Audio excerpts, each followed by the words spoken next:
These are some mech concepts that I've just sketched in Blender using the crease pencil tools, and I recorded the whole process, so I'd like to show you and explain to you how I went about this. So to start off, I blocked out these basic shapes in 3D, and I tried not to go too detailed. The idea that I set here for myself was to challenge myself to be a little bit more creative. So instead of making like one mech that's super detailed, I thought about making a bunch and then just kind of sketching them out, and all of them being restricted to significantly different primitive shapes. So I try to block out some basic like primary shapes. So the first one there you see on the left is very simple. This one is a little bit more complicated, but still very simple. So I'm using also the box cutter add-on. You don't need to use that. You can just model these shapes yourself using poly modeling tools, or you can just use basic Boolean modifiers. The box cutter is just an add-on that allows you to just be faster basically, and especially now in Blender 2.8 the latest version it's a lot better than it was before, and I'm really excited about it. It's a little bit buggy at the moment, so luckily I didn't have any crashes, but I did use it in a way that I could rely on. So I know that certain things are more prone to crash with the add-on at the moment, so I just kind of kept it simple. So the idea here is, like I said, is to get a little bit more comfortable with just thinking outside of the box and just being like forcing myself to be creative, because it's not easy to design stuff. It's really difficult to make good designs, and as I said before, I tend to kind of rely on the same things over and over again. So when I figure out a nice basic shape for like a body of a mech or a machine, then I tend to kind of reuse that over and over again, and this way I'm kind of forcing myself to design around these primitive primary shapes, and I'm really trying to make them as different as possible. I don't think I succeeded like that incredibly well in making them that different. I think next time around I can push it even further, but it's kind of like it's the first time I do this way, so you gotta start somewhere. So the reason why I just said this is that, or why I think that I didn't succeed 100% in what I wanted to do, is that, as you see here, I'm kind of doing the same thing like I did with the previous spherical one. I'm just like thinking, okay, I have this kind of round shape, but where do the legs go of this mech? And so I kind of think in the same way. It's a shape and it needs to have legs. What I didn't do here is, for example, think, well, maybe it doesn't need legs. Maybe I can just give it tires, or I can give it some kind of hovering capability or something like that. So in that sense, I feel like I unnecessarily restricted myself a little bit, and I could have pushed it a little bit further. But that's hindsight, and of course, looking back, that's the whole point of looking back, is to figure out what you could do better next time around. So I decided to do 6 of these shapes, and like I said, keep it as basic as possible, not add too much detail, and then make a bunch of different types of legs.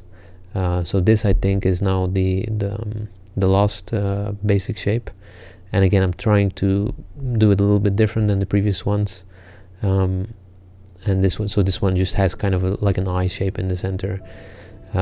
Really enjoying working with the box cutter, but it's a tricky workflow in the sense that I'm used to doing subdiv modeling, and this is it's non-subdiv modeling, so it's a different approach for me. I'm not super comfortable with, but I can see the strength in it, so I want to gradually incorporate it more in my workflow, because I do think that I'll be able to do this kind of stuff a lot faster than what I'm doing now. So I'm not super happy with this shape. It just feels like it's going to be a challenge to make this look interesting. So I'm trying to fix it a little bit. And so this is all still using the box cutter tool, and it's just basically Boolean operations, but made a lot easier with the add-on functionalities. Box cutter is a paid add-on, so it's unfortunately not free, but like I said, you can do all of this just with basic Boolean modifiers and shapes, or you can just model them, polymodel them, but it's just going to take a little bit longer. So I have now my basic shapes, and the idea is now to just make some legs. Like I said, if I would have been a little bit more creative, I could have made some tires and wheels and maybe other floating parts. So I think that's something that I'll do the next time around. It's easy to rely on like the not necessarily the cliches, but stuff that is obvious, and I think this is one of the harder parts of concepting and designing, is that it's not just about making something look cool, it's about also making something that's not necessarily obvious, but that at the same time looks like it's like it works, like it's supposed to be like that. And these are just, like I said, these are just legs, and you see I'm doing the joins pretty much all in the same way.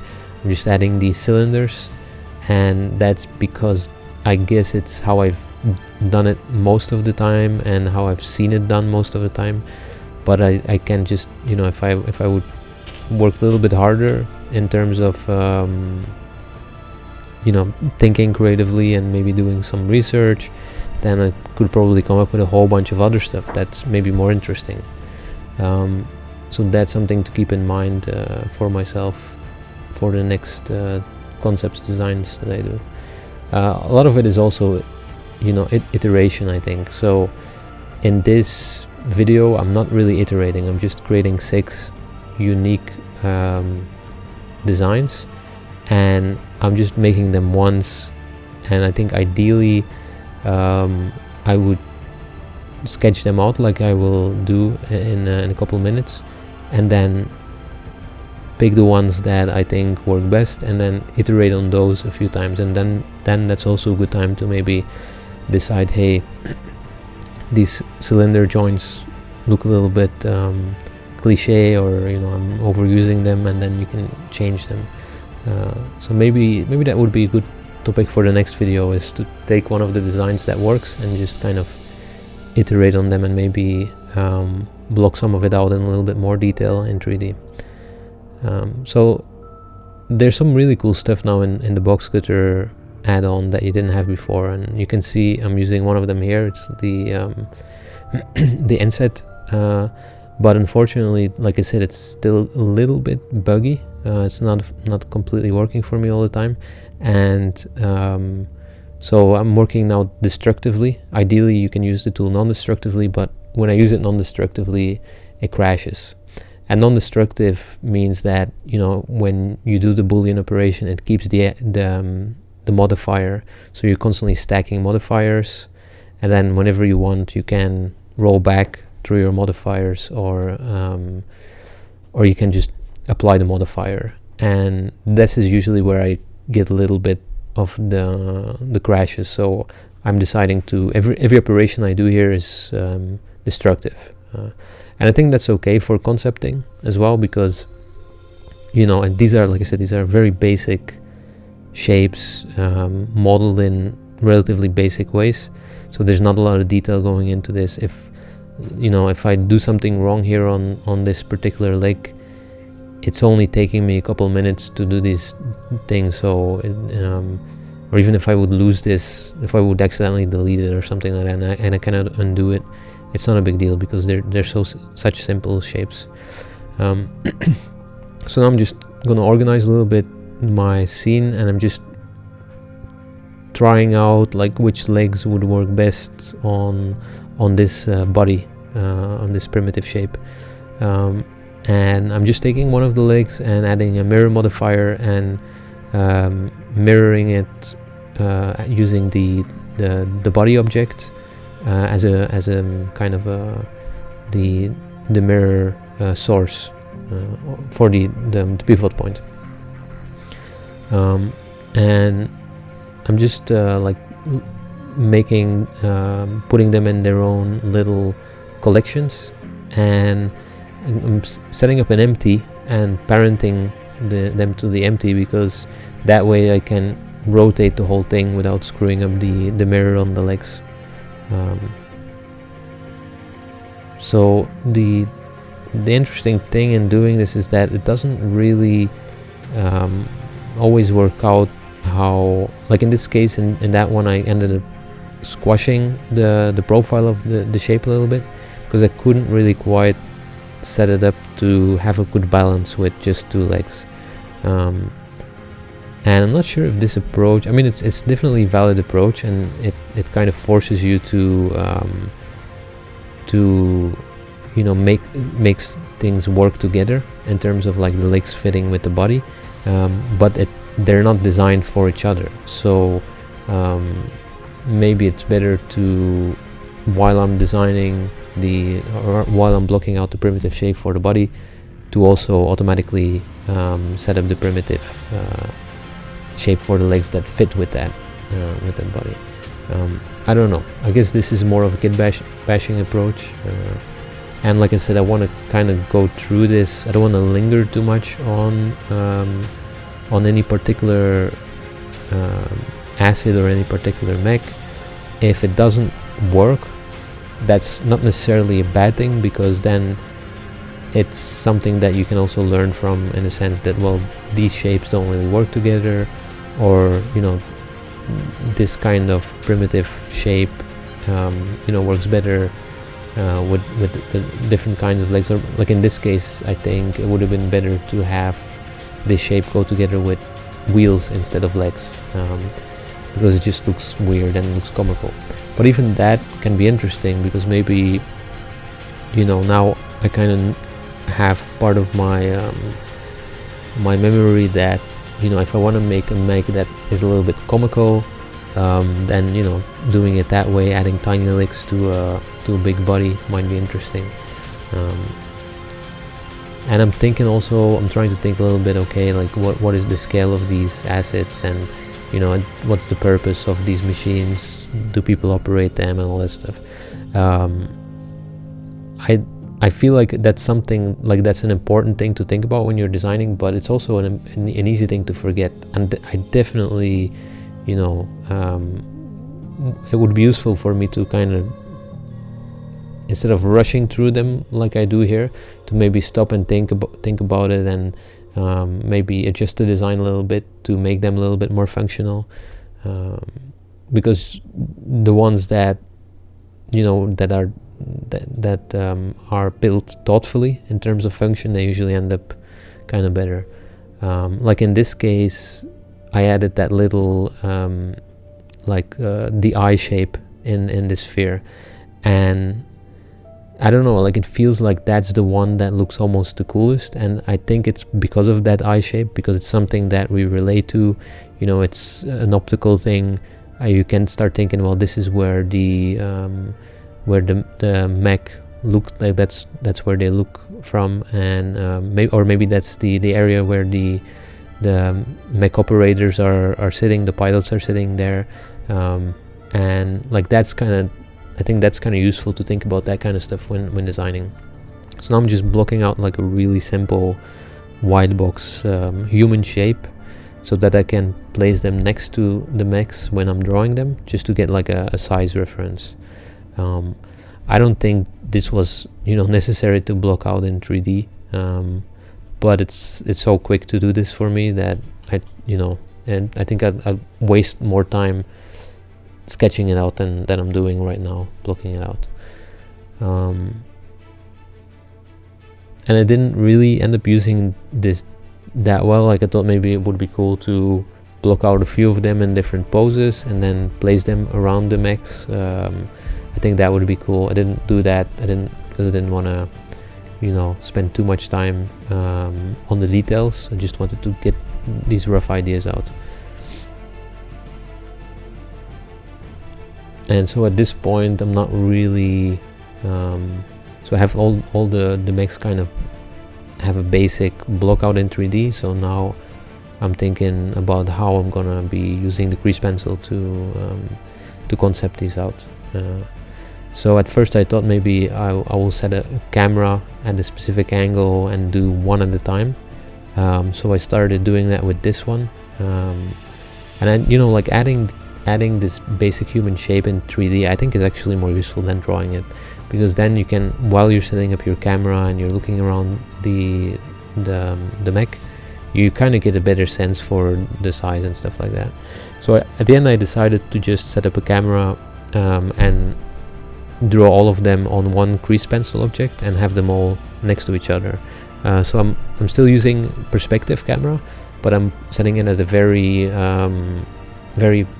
narrow angle, so that the perspective doesn't distort the ones on the side too much, and then I push the camera way back. So and the cool thing now is that, you know, if you put the grease pencil a little bit in front of it, you can just start sketching from that camera view and just make sure you don't rotate, otherwise you'll leave the camera. And now I'm kind of forcing myself to go through these quickly, but you'll see that as I go through each one of them, I start going through them more quick. So with this one, I think I lingered a little bit too much on getting the lines clean and, you know, getting it to look like the 3D mesh does. And then as I progress near the end, I get a lot quicker and a lot faster with it.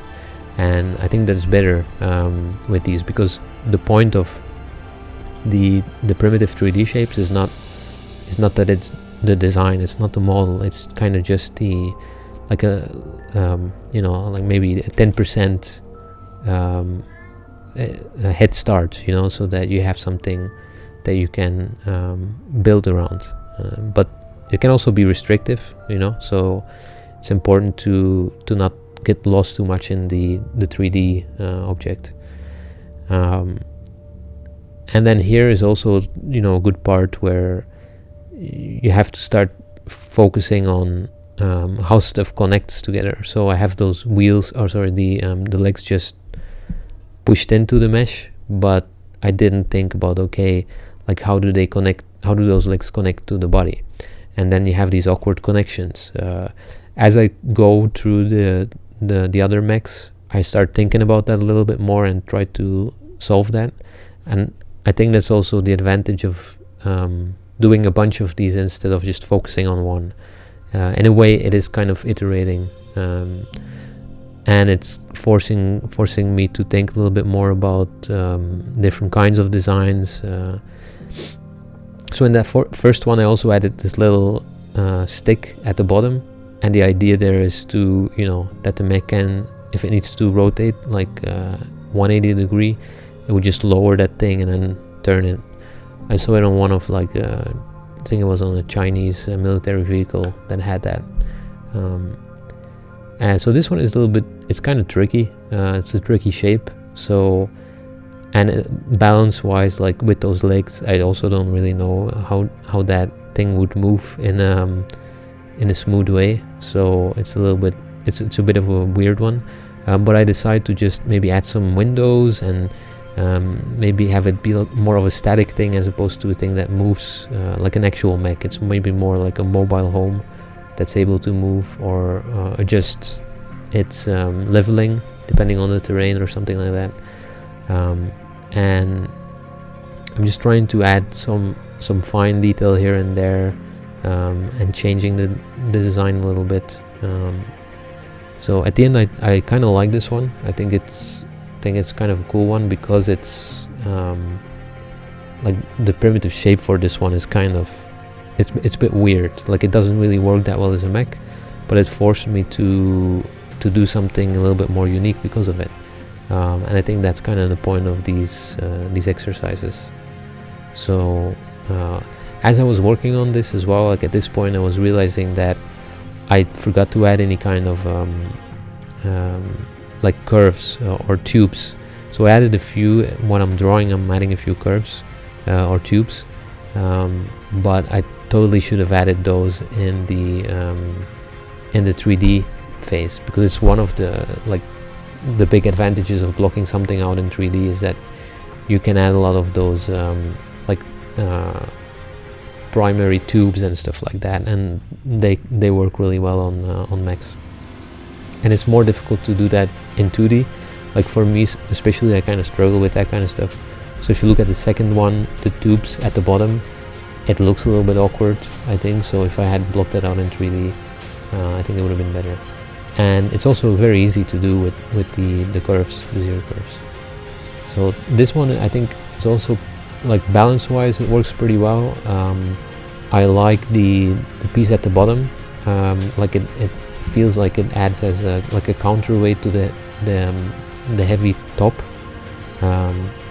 and like that's something that I can take with me to the next designs that I do. Like this idea that you need something that you need the weight to be balanced in some way. And in the second one, it doesn't really feel like that. It feels like it's a little bit too top heavy in a way. And then just kind of trying to figure out the interior detail. The advantage here is I have the cavity. So in look dev mode, not in look dev mode. I'm in I think flat shaded mode or something. And in there you can turn on screen space, cavity, and ambient occlusion. And on a smooth shaded sphere, like you see here, you can, because of the cavity, you can still kind of see the faces. And this is very useful because it allows you to kind of draw the curves on top in a correct way in terms of the perspective. So I'm using that to my advantage to add the little details and stuff like that. So this one, I really ended up liking this one, but it looked cooler in the primitive shape than it did when I started drawing it. And so I was thinking about what it was missing. I think definitely in the center, in the eyepiece, like maybe it would have been cool to add a little bit of a little bit more detail. But like I said, I'm not that good if I don't have with perspective, if I don't have the shapes already blocked out in 3D. So I was thinking what can I add that would kind of set this one apart a little bit more, and so I ended up doing something like adding like a tentacle coming out of the bottom. So you'll see that in a bit. And you see with the legs, I'm trying to change also a little bit the basic shapes. So the legs that I had blocked out in 3D, they were just straight. But then when I go over it in 2D, I'm just adding a little bit more like cuts in the shape and stuff like that. And it makes the shape more interesting, but it also is good practice for me because it forces me to use the 3D reference that I have and then kind of work with it and understand it better. So ideally, doing these kind of things with these 3D primitives, it will also, in the future help me to just sketch without 3D references and in a more accurate way. So you see here, I'm just changing the design a little bit. And so at this point, I'm a lot more comfortable than I was at the first one. And I think you can see it. I'm just doing it faster. And I'm more comfortable cutting into the shape that I already have and changing the design more significantly. So I ended up really liking the previous one with the tentacle coming out of the bottom. It looks a bit weird, but it's this kind of like contrast between something that's like high-tech and then like high-tech and hard, and then this soft weird tentacle that's still it's still technology, but it's a strong contrast between the two shapes, and it kind of works. I think it's cool. This one I feel like this one it could be like more of a rusty kind of Star Wars kind of looking thing, and I'm just a lot more comfortable at this point. So I feel like if I would have continued doing this for maybe a few more hours, and make 24 instead of 6 of these, I think I really feel like that this is a good practice. It's definitely a good warm-up, and if I do this a few more times, I definitely get a lot faster in blocking stuff out in 3D. I'm also happy that I'm not like in my previous video with the vehicle.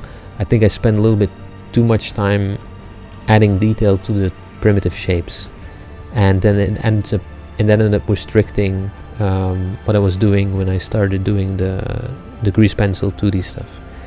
So here these shapes are a lot more basic, and I think I definitely enjoyed it more. I think it also was a lot more useful as a practice as well.